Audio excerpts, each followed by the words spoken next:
Hi guys, I'm Dana Alhanbali and this is Something to Consider.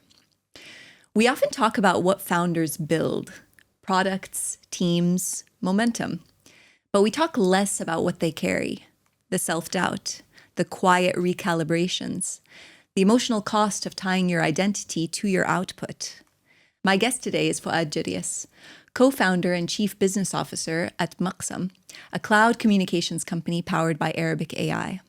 Over the past decade, Fouad has contributed to the tech ecosystem across MENA. I would say shaped as well, not by chasing headlines, but by staying close to the ground and writing about it with a kind of raw honesty that makes you just take a little bit of a pause. He doesn't show up just as an entrepreneur, but as a thinker, a builder with depth, someone who's been navigating the inner shifts that often accompany outer success. From co-founding CashBasha, one of the region's most celebrated e-commerce platforms, to launching Amman Tech Tuesdays, a grassroots tech community that sparked a movement, Fouad's journey has taken him through backstages, boardrooms, and burnout. In this conversation, we talk about what doesn't make it to the press release, the late nights, the heartbreaks, and the moments of clarity that tend to arrive just after everything unravels. We explore what it means to come of age in adulthood, how to loosen your grip on perfection, and why real success might have less to do with scale and more to do with grace. This isn't just a conversation about building a business. It's about finding your footing when the ground keeps shifting beneath you. Fouad, welcome to the show. I'm so happy to have you here. Thank you. It's flattering intro there, but thank you so much. Honestly, I feel like, when I think about writing these intros, I really try to honor what it is that you're trying to do in your life. But really what I wanted to do in this one was honor the conversation I just had with you. You're someone who I literally met 48 hours ago. And I have to say, one of the most incredible kind of things that I came away from were how relatable you are, although I feel like we come from two incredibly different worlds. We both may be entrepreneurs, but there's so much of whether it's your vulnerability or the way you see life or the way you look at your culture or the way you talk about your family. I felt like there was a lot that I was able to connect to, and I really appreciated that. So I'm very excited to have you here today. Same here, and I'm happy to hear that, you're related to it. It's therapeutic for me sometimes to express, especially online. I love writing, and, going through life here and there is always had its ups and downs, and being able to kind of open up has helped me kind of get through them. Mm-hmm. I think that's super brave. And I think that sets the stage for our starting point. If I were to ask you to give us a little bit of context about you and the conversation we're going to be having today, or at least to help us set the stage for the conversation we're about to have, what do I need to know about you? Well, self-proclaimed hustler, I think, from a very young age. I think me personally, like all of us, were shaped by traumas, fears, things that have pushed us in particular directions. I was born and raised in Boston, Massachusetts. My father is a biomedical engineer. My mother was a homemaker and then an educator later on in life. One of the biggest things and why I identified as a young age to wanting to become an entrepreneur and wanting to do my own ventures is because of this, at 6 years old, this event that happened in my life where my father came home one day. And I was waiting to jump into his arms and welcome him home. But he told me, Fouad, I just lost my job today. And that was in 1991. I was 6 years old at the time. And it was a traumatizing event for me. And I didn't know how the world worked. I always thought that, by default, fathers had jobs. Moms sometimes worked, sometimes didn't, depending on the family. But somehow, every father had a job. And my dad was somebody who was very proud of, inspirational character, a tinkerer himself. We had a workshop, and I learned how to program and become very familiar with computers at a very young age, sitting in his lap, at home. And, from science fiction to everything, I really got a lot of inspiration from him. And for him to say something like that, to me, at such a young age, was kind of a slap in the face. How is this possible? My kind of reality broke a little bit. And I used to see people around me in my family or otherwise were very successful people who ran their own businesses. And I was like, how is this possible? Why can't you just do the same? And he actually did. And, this was after the Gulf War in the US. There was a lot of strife, I think, for many, many people. But that kind of built a seed or planted a seed in me to always want to kind of explore doing my own thing and being much more independent. And, as the elder child in the household, maybe wanting to also contribute and help. And so I identified at a young age as a person who would love to build things.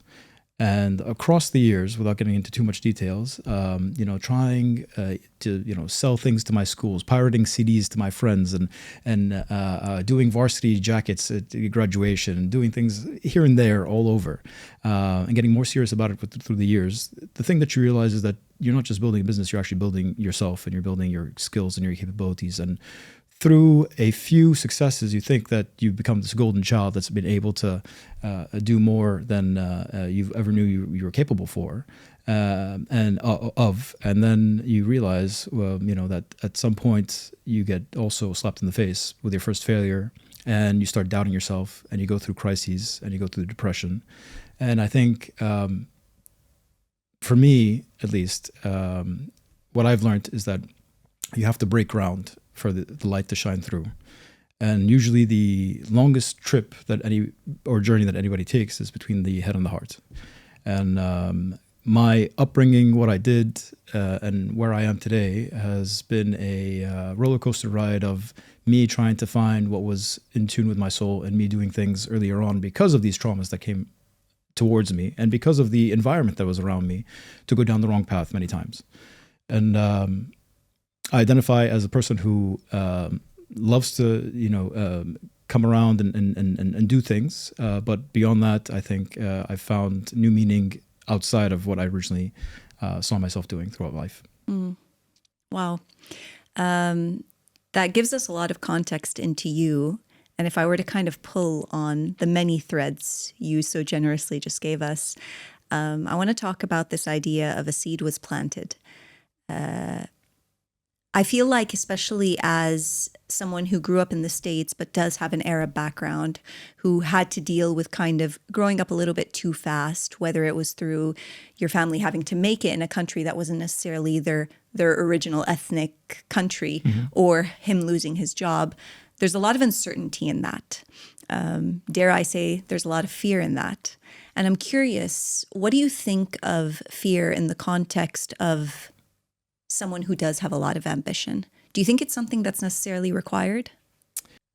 So I get a lot of ambition from my mother, and I said I got a lot of inspiration and hard work ethic from my father. And I do think that fear is, whether it's a fear of failure, a fear of the unknown, a fear of many different things in life, it does drive us in a particular direction, and it is an essential ingredient to get you to go forward. I think comfort in general is a very stale place, doesn't really teach you anything. And somehow there's bigger risk in not taking a leap forward in your life and doing something interesting in your journey, rather than, just staying where you are in a comfortable place. So is it a driver?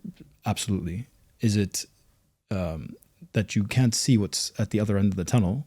Absolutely as well. So usually when you venture on into something in life or in work, you have no idea what you're getting into. And much like anything, it's a series of unexpected events that you will never be prepared for, no matter what you do. And I think the naivete of that is a superpower in itself, because otherwise, if you always knew how things would turn out, or what fears you're going to face, or what types of difficulty you're going to face, you'd probably back out.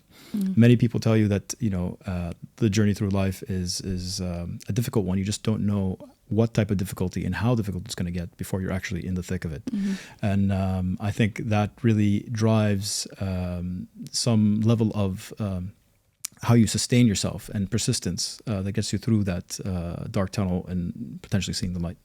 But I also think, with a background like that, and with fear, it does in a way instill the sense of having something to prove really early on, which makes me wonder, do you think that's a core part of what made you a builder? Is this something that just was ingrained in your entire family?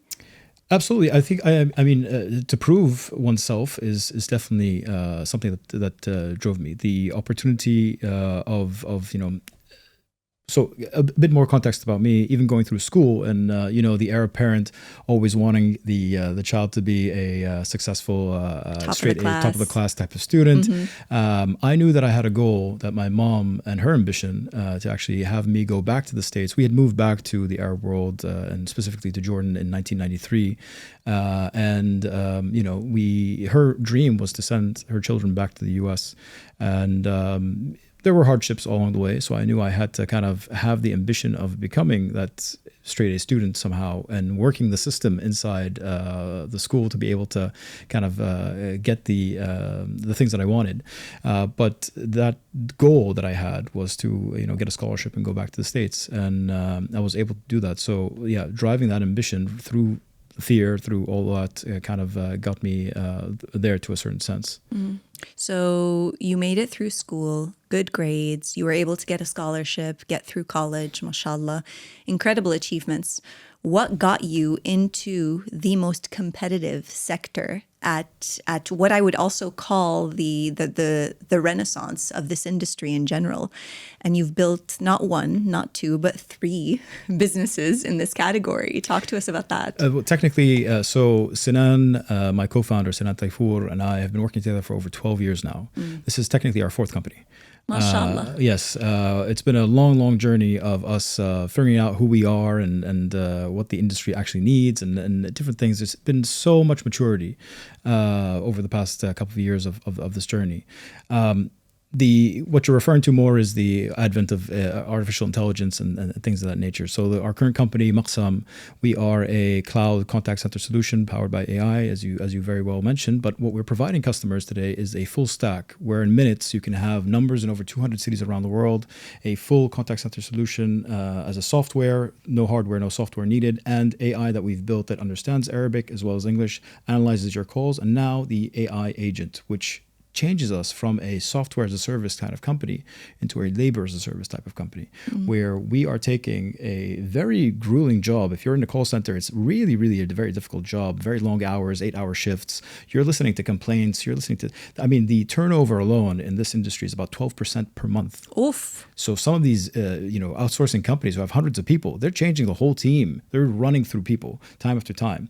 And interestingly enough, when you take a look at, for example, the manufacturing industry or even the assembly line of a car manufacturer, you find that people were doing this, humans were actually doing the work, first of all. Then you realize that this is very intense work with a lot of risk and potential harm of these people. And so you flip them out and you start building robotic arms that actually do the work, and you start automating that process. The same thing is happening in this particular industry. And what we think we can do is relieve a lot of people from the repetitive work that can actually be done now by the new technology that's being introduced. The Arabic language is a whole different monster on its own. The beauty of Arabic, the dialects that are around this very fragmented region, the cultural nuances and the words that we use, and especially in spoken Arabic, it's very different from the traditional Arabic, Fusha.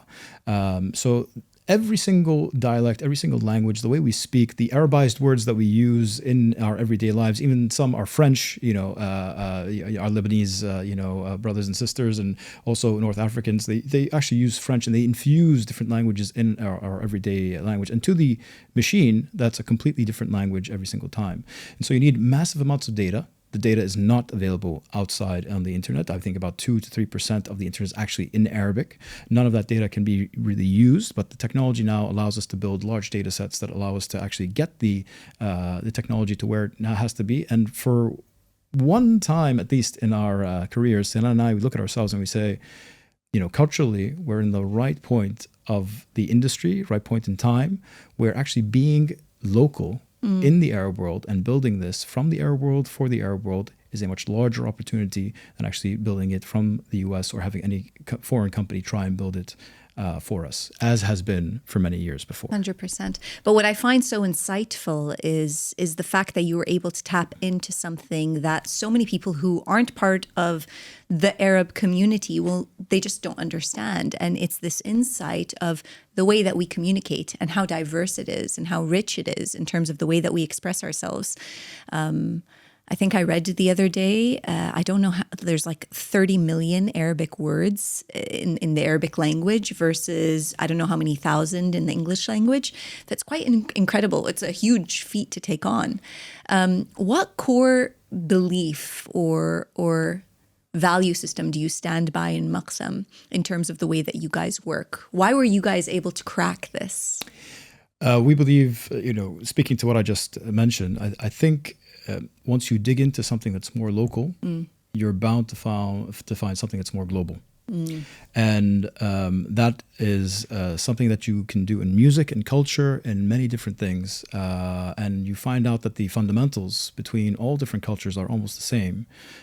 Just the icing on the cake is just very different. And so for us being local, understanding the technology, being at the right point in time, and also knowing that this type of access that we've had is unprecedented in the world in terms of LLMs and somebody who's in India in a rural area, for example, or in Jordan or Palestine or anything can build a company now with assets as virtual assets that can actually help them compete with the biggest companies in the world and be much quicker and do something that's even international, if not more local, and really corner a certain segment of the market. It's an amazing thing. For us, in terms of how we operate, I think, on a cultural side as well, inside the company, this was super important for us. Sarah and I, and the people who work tirelessly with us, we always wanted to kind of come to work loving the place, loving what we do, and not hating it. And we've worked with many international companies before.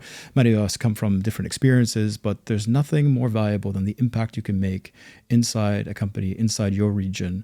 And there are more puzzles to be solved in this region, alhamdulillah, that need to be solved from us.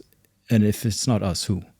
And so we care a lot about our cultural principles. We publicly share them. We live by them. This is a big part of the cultural interview process that we have with people. It's quite rigorous. And being able to relate to culture is much more important than having the right skills in our company, because we do know that the wrong hire with the wrong culture, even if it's just one person, then you're planting the wrong seed in a beautiful garden that might weed everything out against your will before you know it.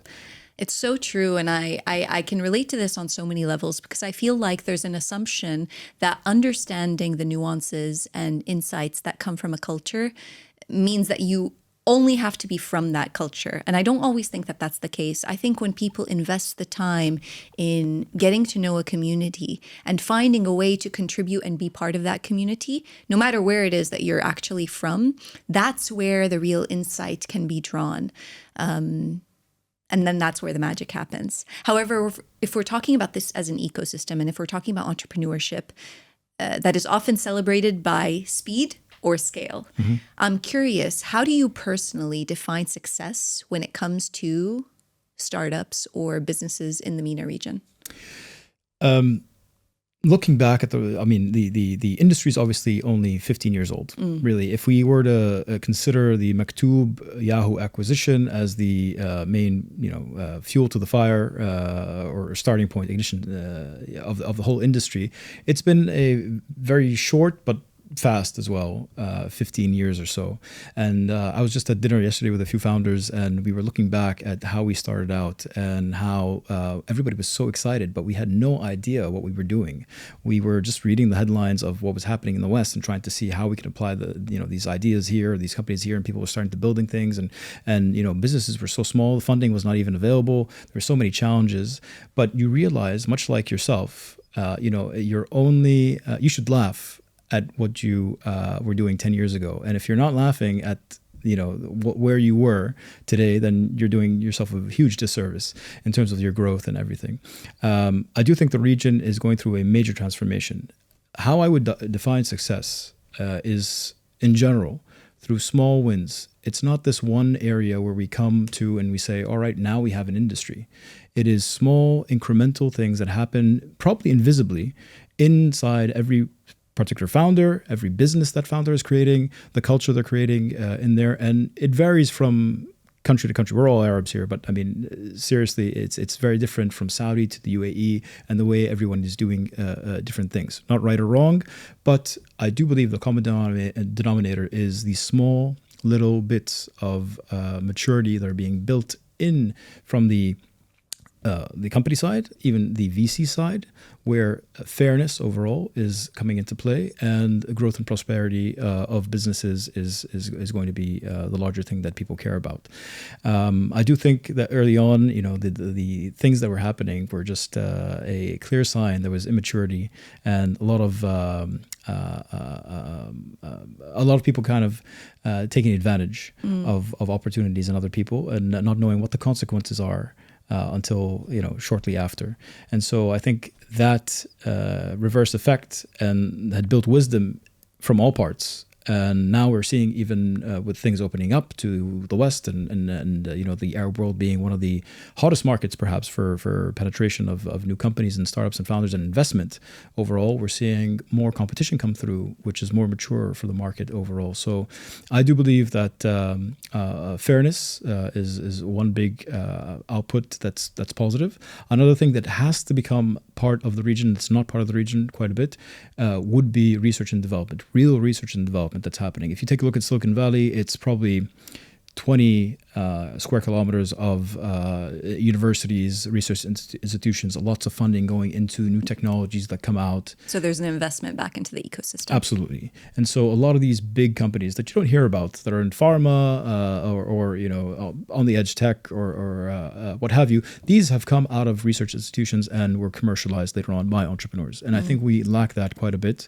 There are a lot of investments that are happening in infrastructure, but that is all towards us still being consumers of technologies that are coming from the West and not really using the main ones that are coming here. We're seeing a lot of good success, but I think something that is wildly global and innovative, location plays a big role in where you are at the right time, and also luck.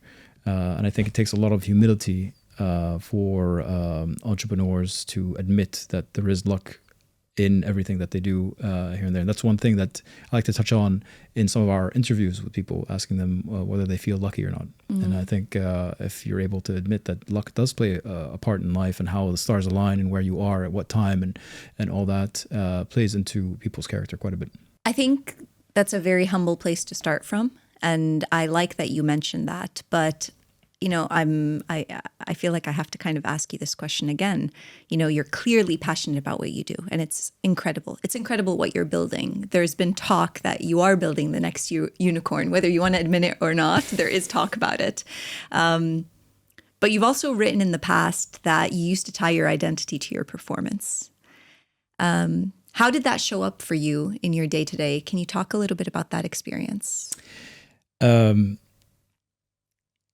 It left a big void, I think, when I figured out that things are going to be much more difficult than I first anticipated. And I think always being lucky that I took initiative and I did things and I succeeded to quite a degree in many things that I've done before. When you tie your whole identity to one thing, whether it's building a company or attaining financial gain or what have you, and you become that, once it goes away, you have a huge hole in your soul. And at the beginning of the conversation, I said that we all have our own traumas and fears and things of that nature. And I think I saw myself, I think, growing up as a kind of financially handicapped person somehow. We were socially part of a group of society, but financially not really so much. And I thought financial gain was the goal very early on. And so imagine you spend the first quarter of your life completely just trying to figure out how to get through financial gain. And then you realize at some point in time that you're going to get close to this. And maybe the goal that you've had, obviously, if you set a goal and target and you get there, a new one's going to show up. And this is a never-ending kind of a rat race of where you are. But if you get close and you realize that if I attain this, I'm not going to be happy.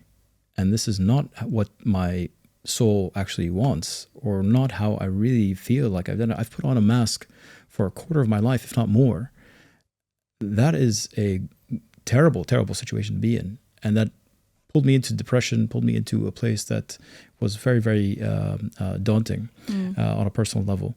And kind of digging your own grave and sitting there for a while and trying to understand that this potentially is growth disguised as pain in the short term, and kind of you breaking new ground in your life that you never knew existed, and redirecting or rerouting your direction towards something that actually will pay back in value, and knowing that this material gain is not going to be what serves you in the long term and creates the right type of person that you want to be.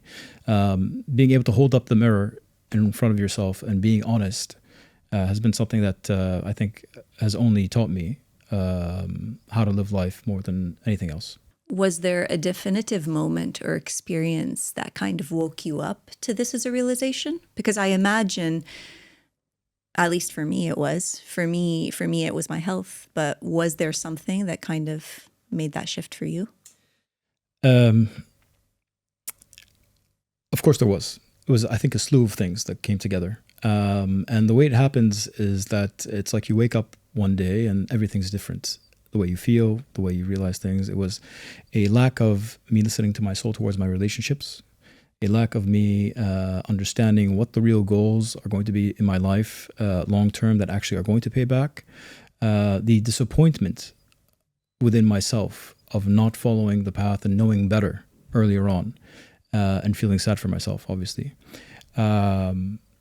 Understanding that I've been investing in the wrong place and not being able to reap what I invested in the future.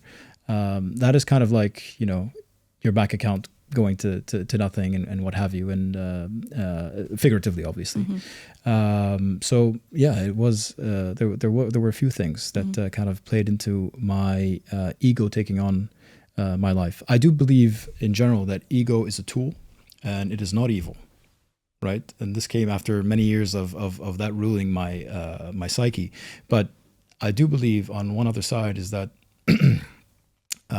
if you're able to kind of compartmentalize now the voices in your head and understanding why they're there in the beginning, and continuously answering the question of why are you doing what you're doing at any particular moment, you'll find much more growth than just kind of pushing everything to the side and not and ignoring them.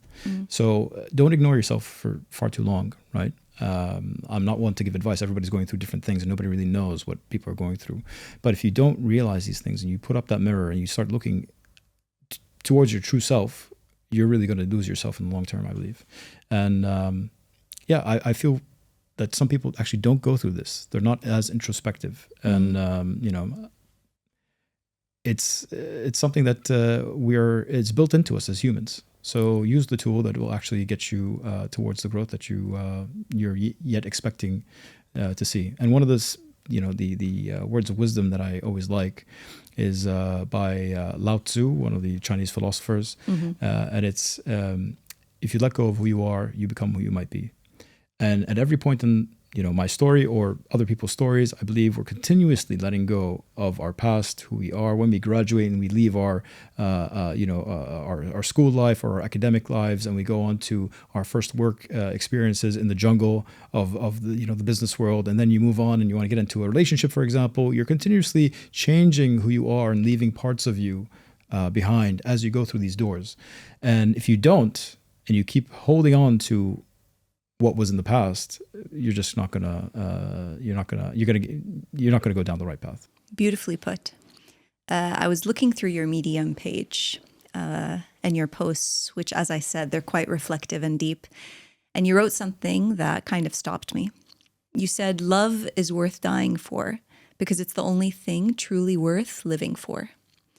In the wake of everything, what has love taught you?" I didn't love myself for a very long time, I think. And I don't mean that in a very, difficult way. I mean that in terms of me listening to myself and listening to my soul.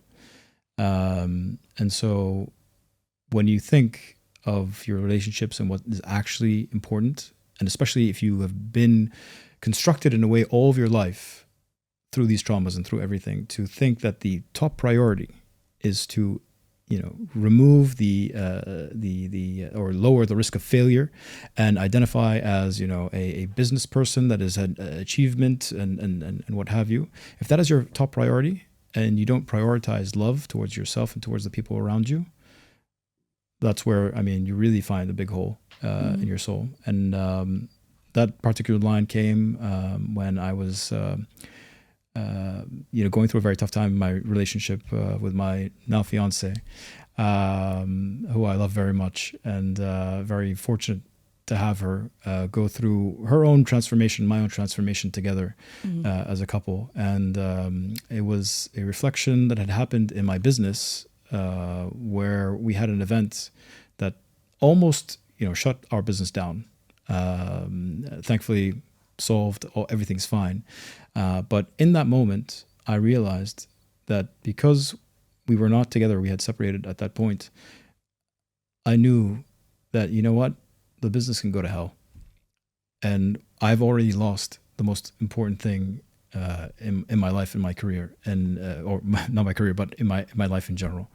And I should be investing in the right places. Not forgetting that, every part of life and having a multifaceted, great life experience is important, but also knowing that love is above all. That's pretty powerful. It's very refreshing to kind of hear how much value you put in the way that you look at love, not just for yourself, but for your relationships. How it's quite clear that you prioritize it in the scheme of the way that you're living your life now. I'm trying very hard. It's refreshing to hear. I think it's one of those things that's a lifelong journey. You learn as you go, but to kind of acknowledge and take a step back to reflect and then act on those reflections. I think there's something beautiful and powerful in that. Where does that come from in you? Is that something that you were kind of raised in? Like, are you just a household of people that think like this, or where do you think that came from? No, I don't think so. I think you are obviously built and put together by all the, the conglomerate of different experiences that you go through and the people who influence you throughout life. And you gain and you lose different things at different points of your life, depending on your situation. And we're all built out of good and bad traits that appear and disappear depending on your environment and your particular case that you're in at any point in time. I think it's just been a lot of self-reflection and a lot of reading and a lot of understanding what would happen, a lot of understanding of what have happened with other people who have been through similar situations. Continuously, I've been comforted by the idea that I go through something and I think it's unique to me. And that has never been the case after I've read somebody else who, as if I'm actually reading my own story. Yeah. Right? So everybody's going through life thinking that this is my movie. I am the main character.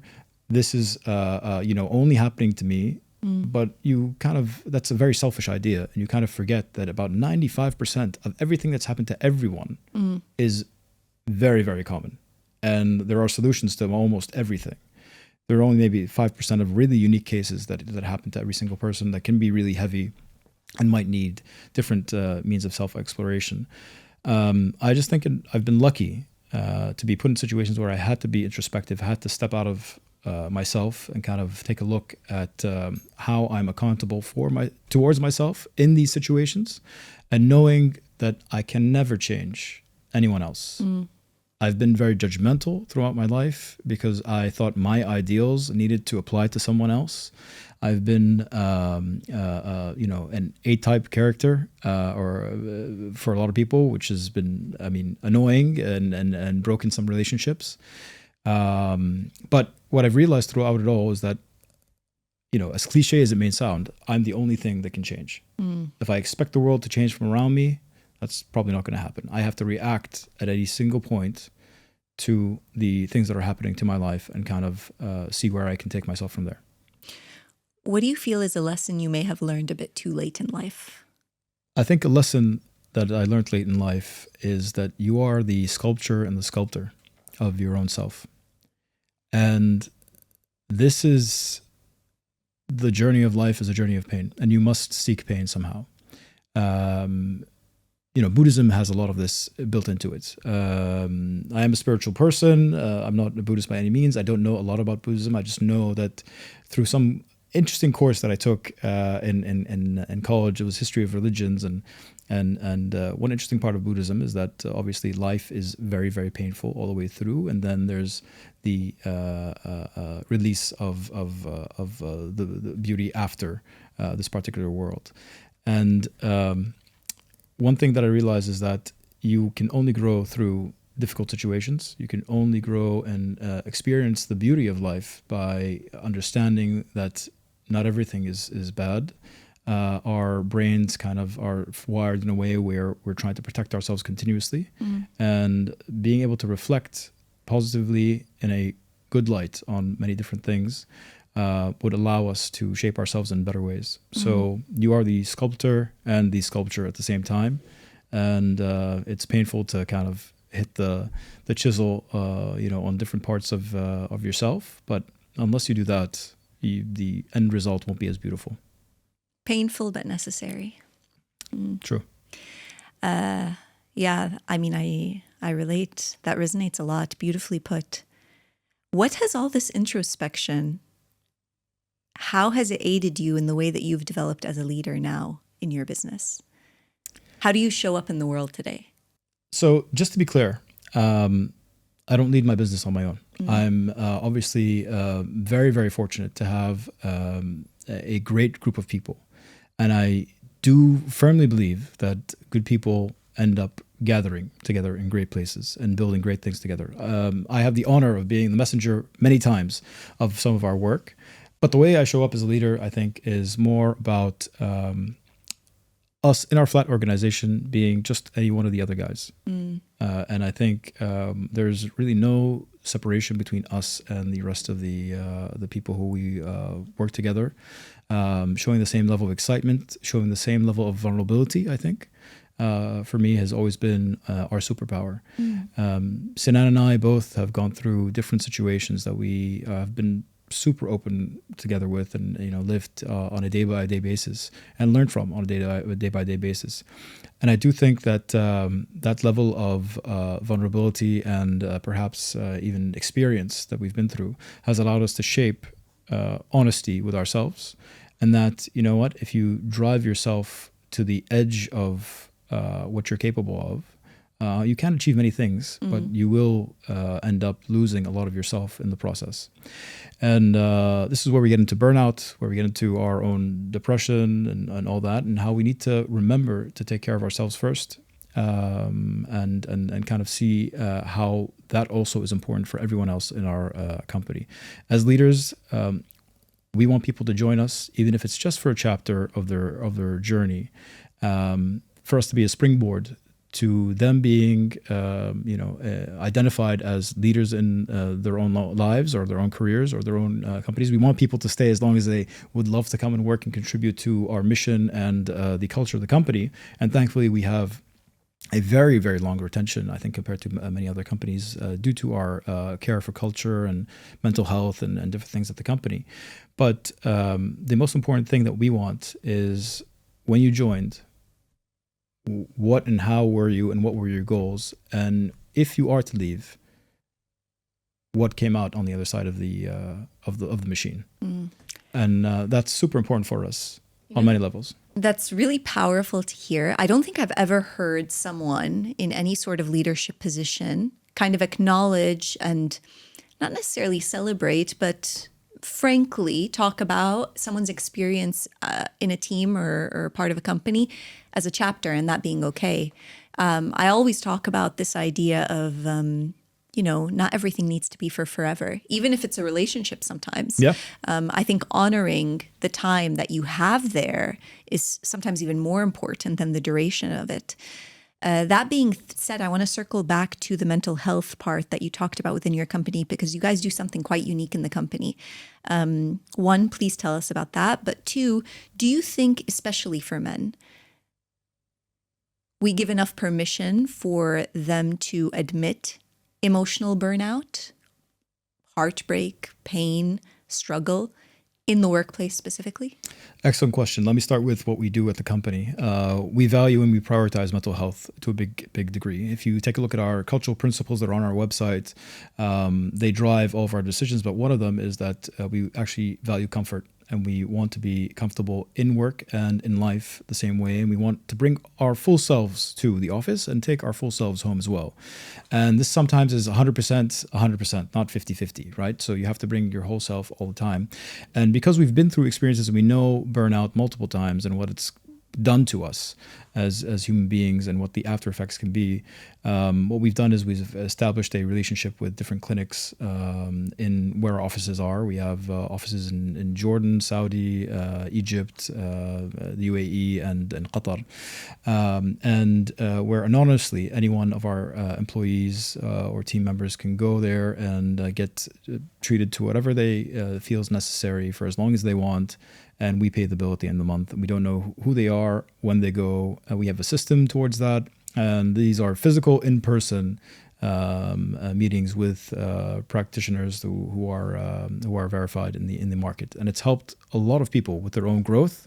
This is not just for people who are going through something difficult. We encourage people to go so they can explore their own growth. And we kind of employ a similar thing in our business where every 6 months we review everyone in the company, and we're not reviewing for performance in specific. There are definitely things that we talk about during that period, but we go back to seeing, okay, when we started out 6 months ago, we had these certain goals, or you had these certain goals. How did we help you achieve them? And how did you help yourself to get to where we are today? And we want that development to happen with people. And so it's super important for us to do that. To your second question, in particular towards men, I think culturally, globally, I think it's been very difficult for men to be vulnerable, very difficult for them to be open, very much admitting that there's something very heavy on their minds, and this kind of culture of carry the load. Has been something that people have encouraged, and I think wrongfully so. People can break, human beings can break, no matter what the sex. And I think it's in learning how to carry the load differently that you can definitely move for the long term towards more prosperity. Just out of curiosity, though, do you still think is there a lot of work to be done there? With men? Yeah. I think. Or are we in a better space now? No, I think there's a lot of work to be done there. Absolutely. I think people are more aware of this now, but I think it doesn't have to be, particular towards men alone. It's us as a human race. I think the overall consciousness that we have together, the collective consciousness of doing this is and investing in this early on and continuously. You don't get this in school.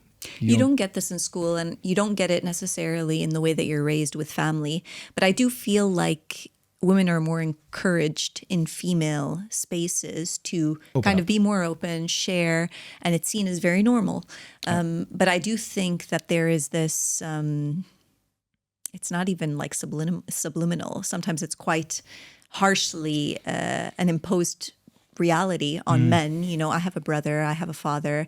I understand that, they also carry a weight that they didn't necessarily choose or inherit.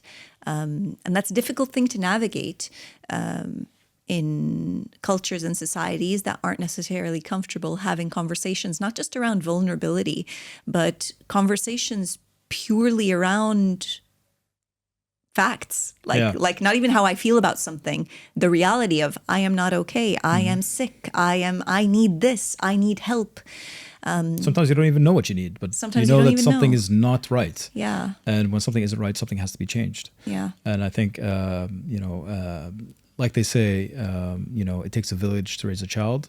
It also takes a society to raise men and women that can actually be the examples of a new society and a new way of living life to the new generation. I think that'll trickle down into our schooling in the future, whatever that may look like. Obviously, there's a lot of changes that are happening with technology and exposure and different things like that. But I don't think, unfortunately, with the advent of social media, that we're seeing a lot of these examples of people who want a higher consciousness, higher collective consciousness, and openness, as it was in the 70s, 80s, or where in the past in general. It's always more towards the things that actually don't matter in the long term. So true and very well put. I feel like the way that you phrased it, as opposed to the objective being about a higher collective consciousness that will serve humanity, it has gone down the rabbit hole of talking about societal roles that are linked to masculine and feminine behaviors and constructs, which, quite frankly, I can't even listen to anymore just because I find them exhausting. Yeah, very well said. How has writing in this phase of your life helped you in terms of the way that you cope with your day-to-day struggles or challenges, or even celebrate the small wins that you talked about at the very beginning? It's been therapeutic in every sense of the word. I've always loved writing since I was in school. I didn't know how much of an important tool this would be, moving forward in my life. And I've committed at least to writing now once a month on a regular basis of things that I'm going through, not necessarily having to do with work, but I mean, a lot of my life has revolved around the work that I've been doing for a long time and my reflections. For me, it's not just, therapeutic, but it's a way for me to kind of document where I was a while back and kind of go back. And sometimes it's interesting that I go back to the early things that I've written and I'm like, I said that?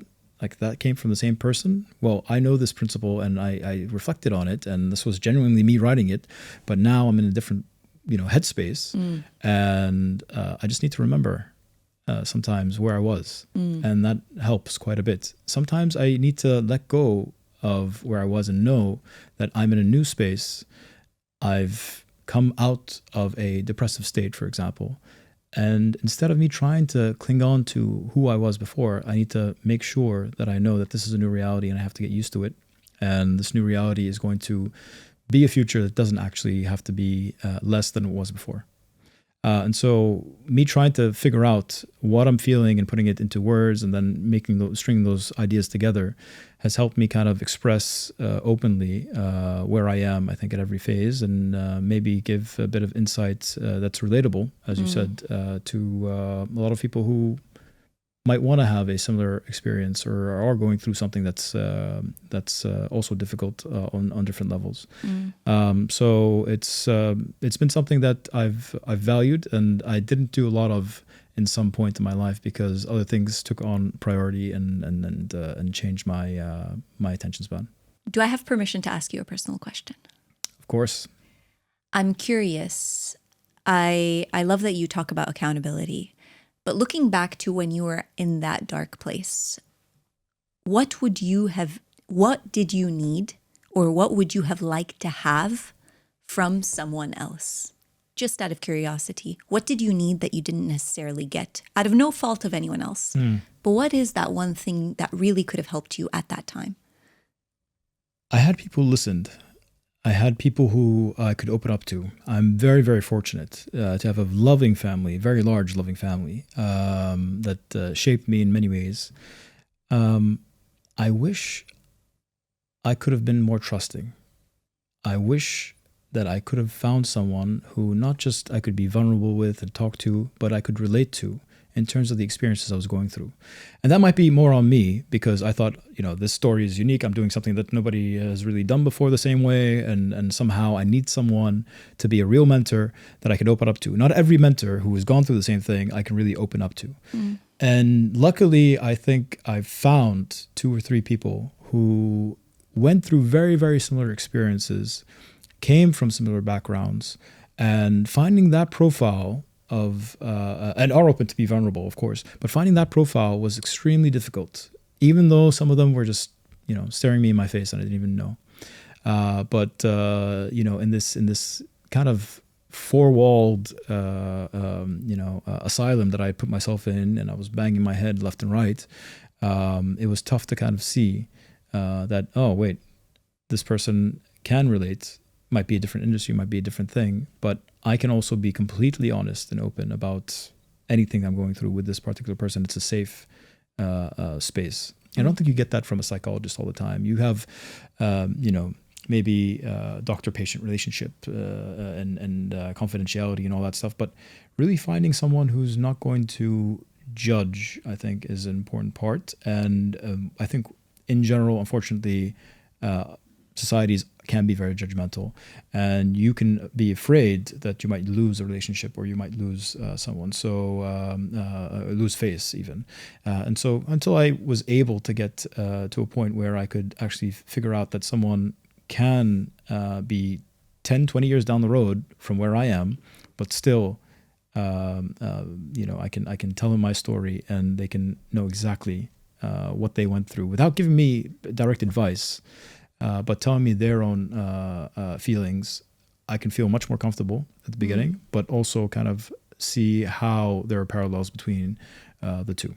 Fouad, I usually end my episodes on a final question where I ask my guest to give me something to consider or give him the space to ask me a question. What would you like to ask me? What's your superpower? What is my superpower?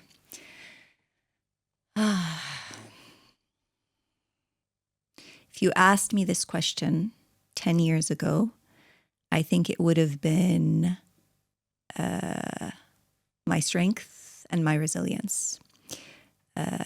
I'm very passionate, and boy, oh boy, can I get shit done. But today, in all honesty, wholeheartedly, it's my vulnerability. It's amazing. My superpower is my vulnerability. That's amazing. And I think if more people realize that, I think so many different things would flourish inside all of us as a society, as people. I think that is a superpower in itself, and one we consider in our work and in our life, at least in my relationships, both professionally and personally, to be something that is super valuable. Thank you so much for being here. Thank you for having me. I loved having you. This was wonderful. Really. I really have enjoyed this conversation. I feel like you gave us so much to consider. Thank you. Appreciate it. Thank you. And to everyone listening, as always, I want to thank you for the privilege of your time. I hope you enjoyed the episode as much as I did. And don't forget to subscribe, like, share the episode if anything resonated with you. And do leave us a comment. I love reading your comments and hearing more about your thoughts. In the meantime, I hope you found something to consider.